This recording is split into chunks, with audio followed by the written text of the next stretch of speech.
Welcome to the Spiritualpreneur Podcast. I'm your host, Christian, aka Love Pixel. And in each episode, we sit down with spiritual entrepreneurs sharing their knowledge, wisdom, and tools on their path to authentic success. Let's dive in. What's up, beautiful people? This is Christian from the Successful Spiritualpreneur Podcast. And today, I'm very excited to have Kim Krause Schwalm on the podcast. She is a distinguished direct response copywriter and marketing strategist who, over 2 decades of experience, has, began her career in corporate world, holding various marketing positions, including brand manager and publisher, before launching and growing the Healthy Directions supplement brand over 23 million in sales within 3 years. After that, Kim transitioned into freelance copywriting, quickly establishing herself as one of America's top A-list copywriters. As the founder of Get Dangerously Good and author of Client Badassery Secrets, Kim mentors aspiring copywriters, helping them enhance their skills and build a successful freelance career. Welcome to the show, Kim. Oh, thank you. It's been great to be here. I know we've had to push this back a few times, so finally we get to do this. I'm Yeah, excited. wonderful. Well, as an intro, I would love to hear a little bit more about what that pivotal moment was that made you go from kind of having your own multi-million-dollar brand into becoming copywriting and, finding that as your true calling. So I was actually working as an employee with a company. So I was an in-house employee who happened to help launch their subsidiary and run it. And I did such a good job I was a young 31-year-old woman that I got to hire somebody to be president of the company. So, I mean, basically, it was like, oh, we can't have a young woman with no supplement background running this very promising business, right? So, that was a little bit of a bitter pill. I know we don't want to start off with something negative, but it did eventually prompt me to become my own boss and to become a freelance copywriter.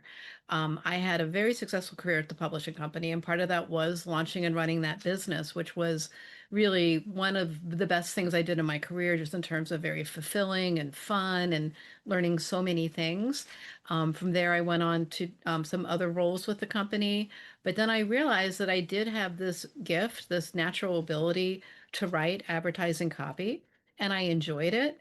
Even though I had never been an actual copywriter, it was something that was part of what I did in my different marketing roles.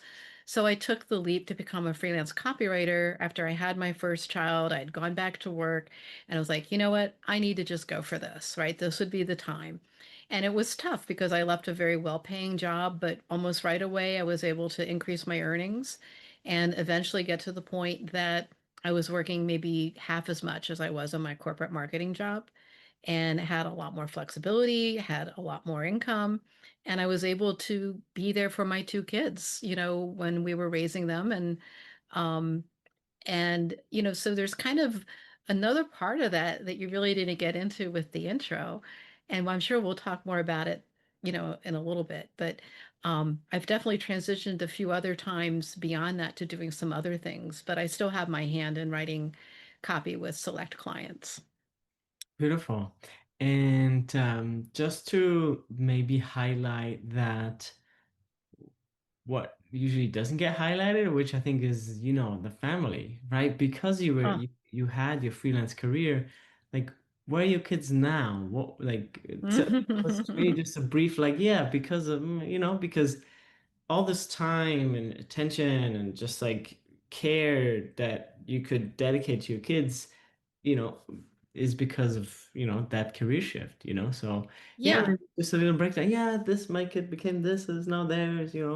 Well, part of that is about 8 years ago was when I started having an email list and started to develop a following of people who wanted to learn about freelance copywriting from me. So that's kind of maybe chapter three, right, of my career. Chapter one, the corporate world. Chapter two, pure freelancing and, having that dream work-life balance while my kids were growing up. And then, of course, they got older, which they do, right, eventually.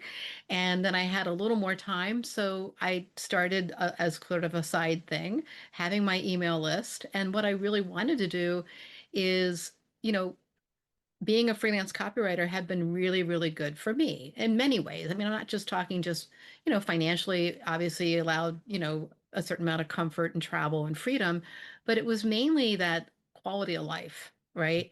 That I wanted to be able to help other people have, no matter what their goals were. I mean, sometimes it's because somebody, I mean, doesn't necessarily want to have spare time for kids, but maybe they have other hobbies or writing, personal writing projects or things they want to do, right? But we all still got to, keep the lights on and pay the mortgage. But yeah, showing people how to have a more satisfying and more successful copywriting career became part of my mission. And I did that with the free e-letter that I've been sending out for 8 years, and as well as my emails, where I definitely I entertain, but I do a lot of teaching. Um, and then, of course, my courses. I have several courses that I've created over the years that are very in depth. And then, of course, I've done mentoring programs and coaching. So these are, and I have many, people that I've helped along the way over the last 8 years that, I'm thinking of one guy who his wife was able to quit her job and they have like 4 kids now and he's able to work from home. And do you know what I mean? Like that's like really fulfilling. Like, because it's Mhm. like that's what I got to do. My husband only worked like 5 minutes away. So we were like pinch ourselves. We really actually get to do the things with our kids as they grow up, I and not know. have those regrets later. That is amazing. I'm so happy that you were able to set that example for, your family and the world in a way. And so in that regard, how would you define yourself, or how would you define what a spiritualpreneur is? I think you come from a couple different places. I think you come from a giving perspective and you give more than you get. I mean, like for example, with my email list, I give away a very in-depth copywriting checklist. It's actually 5 different checklists. And people are like, why are you giving this away? You should be charging for it, right? But that's just what I do, right? And in my courses, I pack so much in. I like to over deliver, with what I do. So I feel like you have to feel passionate about what your mission is. And I told you, like, if I can help, you know, copywriters be more successful and achieve that kind of work-life balance that I was able to do, for so many years, that's what drives me. So, part of that is it's very hard and competitive, especially more than ever to have a successful freelance career. Now we've got AI. That's another whole topic, right? That's making things really challenging and hard for people who, like are either already working as copywriters or who are trying to break in. So, and even when I wrote my client Badassery Secrets book a few years ago, I found just from coaching and mentoring so many different copywriters that, people were just dealing with, you know, everyday problems that come up. I mean, I've seen it all, like 27 years of freelancing, believe me, like, especially when you go back to those early days, I had my share of crappy clients and they still pop up now and then, right? So I wanted to share my kind of my war stories and my experience and my lessons in that book, many of which were things I already had shared at one point or another with my email list just for free, but just, so I could help people, deal with this and get that shot of confidence in their arm, Yeah. that, hey, you don't need to put up with that. And what we say is, the most important lesson you wish you could kind of share to fast track other people who are starting out or who are in the beginning of their career. I mean, see yourself as a professional. I mean, if you really want to do this, if you want to be treated like a professional, you want to act like a professional.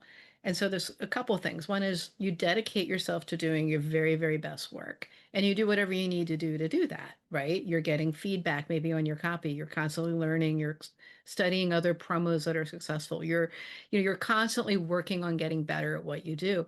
You're not just going out and trying to just get work, right? You've got to deliver. You got to be able to deliver. But the other part of it is, okay, you're a professional. You deserve to be treated like a professional. So you want to be able to put up those boundaries that many of us have trouble doing, for whatever reason, things that happen in our childhood or, lack of confidence or whatever. Because clients can smell it. Like they can smell desperation. They can smell if they can take advantage of you, if they can walk over you. Do you know what I mean? And this is part of what I teach in that book. And so I think that that's a big part of it is dealing with what's in your headspace and how Mm. do you, because if you, it always floors me, like people maybe will not charge a 50% advance on a project. Could you imagine somebody coming to your house and remodeling your kitchen? You're like, oh, I'll just pay you when everything's done. No, right? No way. Or even, so just certain things like that. We need to see ourselves as professionals, but it's a two-way street. It means that we have to be really good at what we do and deliver really great work, but we also need to expect to be treated as professionals. Yeah, I love that. And a lot of the listeners, who are conscious entrepreneurs, spiritualpreneurs, they struggle with the idea of selling because it feels pushy or inauthentic in a way to them. So how would you approach that in copywriting or in formulating certain, messaging and positioning that feels aligned with their values while still being highly effective? Well, I remember when I worked at the publishing company many years ago, learning from the president of the company that after somebody reads your copy, you want them to feel better off for having read it. So part of that is taking a more educational approach. And again, it kind of goes back to giving more than you get, right? I'm going to maybe give some things away. You're going to be better off having read this thing about arthritis pain or about, how to land clients or how to, whatever it is that you're selling, right? So it's not so much like in somebody's face direct, like what we think is awful, like we don't want to be, right? As far as pushy salespeople, it's more of demonstration. It's, like, oh, here's just a sampling of what I can teach you, for example, right? Um, or educating somebody about a problem, let's say it, because I do write a lot of health copy and have over the years, here's why some of these other things haven't worked, right? And then really educating them about your solution and so that it's interesting and whether and even if they don't buy like they're better off for having read your copy but quite honestly that approach to copy is going to be much more successful. Hmm. And how would you give advice for someone um, today that they're thinking, I'd love to start a career as a freelancer that, maybe it could be copywriting, could be, something different, or could involve copywriting. A lot of times, for example, even building websites involves copywriting, right? So Hmm. what do you have any advice for that type of person, how to start, or like what should you do? Like, do you recommend AI? Like where should they start?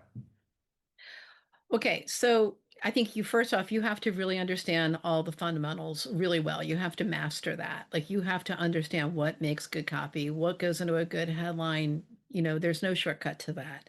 Now, can you use AI to then give yourself, create at least a draft or something you can work with? Sure, you can do that. I mean, I use AI as a tool all the time. You can use it for summarizing, complex information. For example, was just writing a supplement promo this week, and I'm digging through all these studies, and I have the AI just put this at an eighth grade reading level, right? And then I can explain it better in my copy. So I think.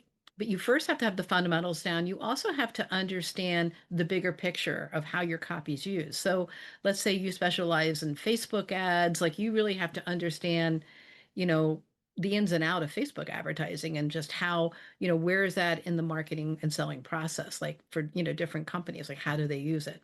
I mean, I tend to work more with direct response. So I'm looking at like long form sales pages and really understanding that. And that comes from my my primary, initial um training was really very much with direct mail because when I started off 27 years ago, I mean, I was doing some internet projects, believe it or not, 27 years ago, but we didn't have the long form sales pages and the VSLs and obviously and all that till maybe 15 years ago. Hmm. So a lot of what I learned is based on direct marketing, direct mail. But yeah, I think that the other advice I would have is you need to be more than a copywriter. You need to see yourself as more of a copywriter and you need to position yourself as more of a copywriter because, what people really want, what clients really want is somebody to come in and help them with the strategy. And sometimes they want somebody who can just implement, right? So that's why a lot of people find success starting off with email copy. It's shorter, it's easier to master. But maybe you get to the point where you're really not writing every word of copy. You've figured out how to use AI to produce some pretty decent emails, but your client still needs you to run that whole email program for them, right? What's the strategy? What are the offers that they should be running? How many different tests, are you going to be doing? And you're going to be constantly testing. So all of that is putting on more of that marketing hat versus copywriter. So I think that's the path more and more is if you're just a copywriter, it's going to be a harder road. And I think that that's part of what's helped me be successful too, just in looking back, because I was coming from a marketing background. I've always brought that to the table with every client that I'm working with. Yeah. And what do you see as what's one of the biggest opportunities right now in the space, whether that's marketing or copywriting, like where do you see the opportunities? Hmm.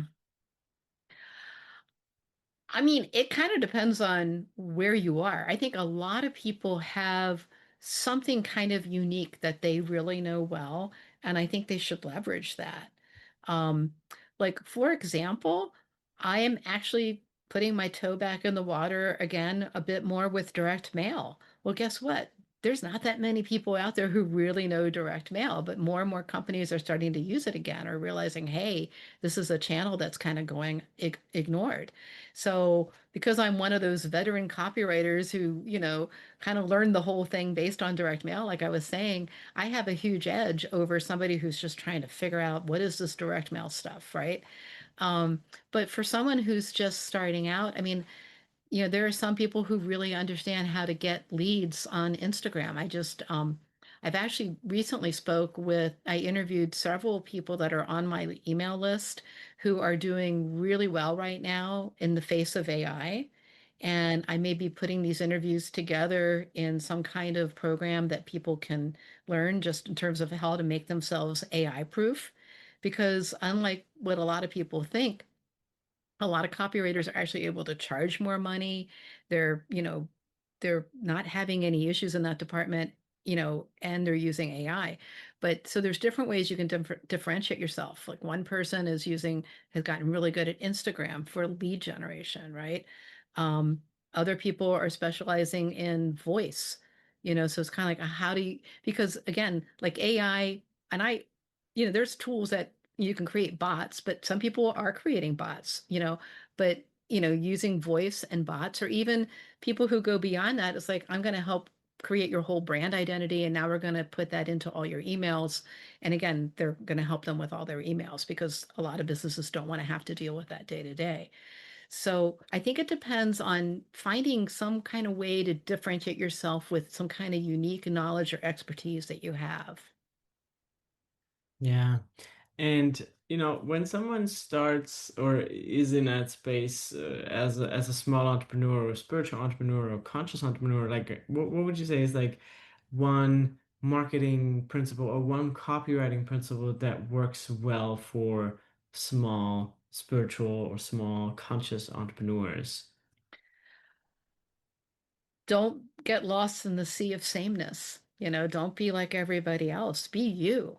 Figure Mm. out what makes you you and be that unique personality. And that's what people are going to ultimately bond with, if you don't mind being the face of your brand.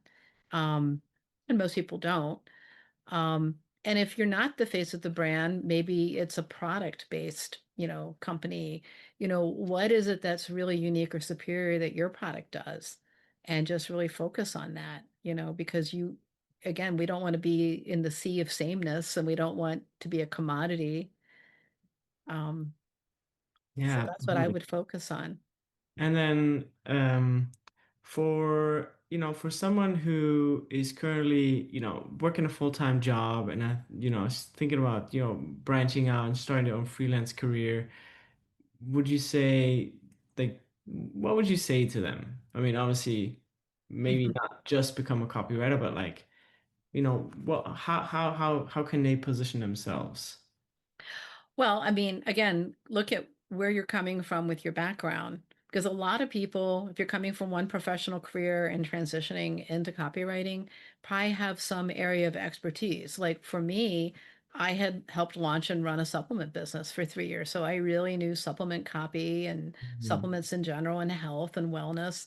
And so, almost right away, it was very easy to line up work. In fact, what I did and what I would definitely advise somebody to do if they're able is get some kind of retainer arrangement so that that can act as a bridge from leaving, your regular paycheck, right? And going into to being a freelancer.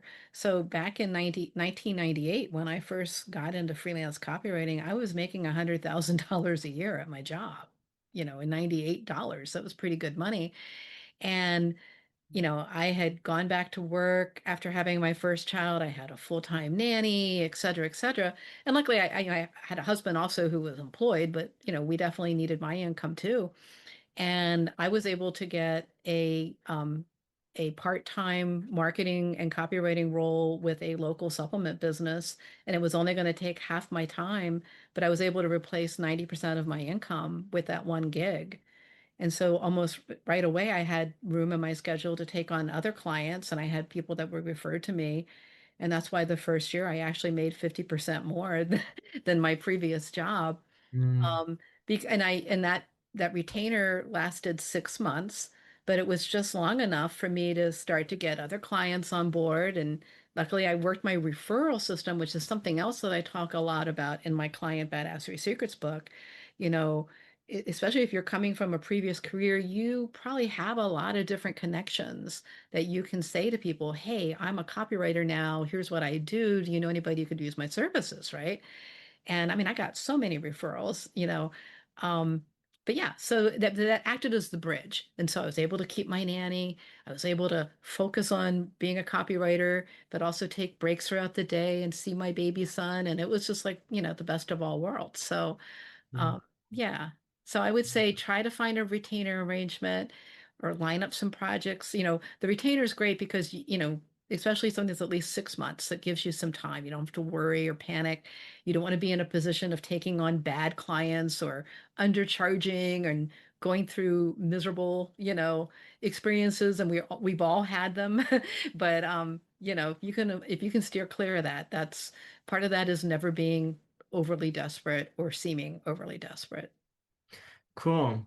I wanted to switch gears a little bit and just like ask you a little bit more about, your current personal experience and like who and what inspires you in Mm. your, current entrepreneurial and also spiritual journey. Well, I'm very interested in the creation process. And, contrary to what a lot of people think about copywriting, it's really not that creative. I mean, for me, sometimes it's about assembling copy, research is fun. It's like trying to figure out a puzzle, right? But it's not super creative. Um, I have a screenplay I was working on until a few years ago. I want to get back to. I just published my first children's book about 6 months ago. And, and those are the things that are like lighting me up a lot right now. And one of the things with the children's book is it's based on a real life dog that belonged to a reggae star in Anguilla, which is a Caribbean island. And so he's actually in the book. And I had an artist from Anguilla do all the illustrations. And I'm donating some of the proceeds to the Anguilla Animal Rescue Foundation and also to the reggae star. His name is Banky Banks. He has a charity for promoting children's music education. And so that's been like a big kind of side project for me. I've made two trips just in the last 8 months down to Anguilla to talk to retailers. It's in almost all the stores and hotels on the island, and I'll be going there again in December. But and I've just made so many great new relationships with the beautiful people of Anguilla, and just getting to know the locals and getting to know Banky and just feeling like I'm having a positive impact on that island. But I've traveled to several times over the years. My husband and I went there for our honeymoon 30 years ago. Yeah. So, Beautiful. Yeah, sounds like you have a connection with that place. That's so nice. yeah, I so love that. that's been a really fun project. And yeah, I have some family stories that one of my screenplay was based on one of my great grandfather who was on the battleship Maine when it exploded um, in Havana Harbor back in 1898. And there's a whole huge story there. And then I just uncovered so many other fascinating things about my family history. So there's just a lot of those kinds of creative projects that I want to have more time for and I want to be able to get to. Beautiful. I love that. And as you're, writing and exploring your own story, what do you see as kind of the future, or like what's your vision for the new Earth, whatever that means to you? You know, I'm not going to get political, but we have a lot of crazy crap going on in this world right now, right? It's very hard for many people, to even think about, just a lot of uncertainty. There's war, there's economic uncertainty, etc. And the other day, somewhere on social media, I saw Patti Smith, who's now probably well into her 70s, doing this impromptu concert with people singing along. People have the power. I was like, yeah, people have the power. We need to remember that. We can all have an impact. I mean, I'm having a small impact on this little Caribbean island with the animals, right? With the donations. But like we all, or just impacting people that I've mentored or coached or, and helping them have better lives. Like we all have the power and we can come together and we can make really positive change. So I think people need to realize that people have the power. And I think Mhm. that the world needs that right now between global warming and all the big challenges that the world is facing right now, feeding people, you know, taking care of people. Hmm. We need to realize we have the power. Yeah, I love that. I think that's what it's going towards at some point. Maybe in 100, 200, 300. I don't know how long it's gonna take, but it's going. Yeah, I think It needs to get there, right? I mean, once that's where we once we need to start to go. see each other more and more as just a big community, you're my brother, you're my sister, how can I help you? Like I We think, are all connected. We yeah, are also exactly. connected and more so like when I dig into my whole genealogy, it's amazing how diverse my genealogy is. Not to even get into that, but I think a lot of us have similar stories and if we just realize, yeah, we all really are super connected Mm. and yeah, we have the power. We can change the world. We can make it better and we need to remember that. Beautiful. Well, as we're coming towards the end of the episode, but I always love to ask our guests that are on, what is something that they want to call into their lives in the coming months and years? I would say more time for creation, but also more time for positive impact. Hmm. Beautiful. Like I said, the world needs that now. Yeah. Okay, wonderful. Well, thank you so much for, being on, sharing your heart and your wisdom. Where can people find you and how can they get in touch? Probably the best place is to go to my website. It's got all my stuff right there, my books, my courses, kimschwalm.com, KIMSCHWALM.com. Beautiful. Thank you so much for being on the show, Kim. Oh, thank you so much for having me, Christian.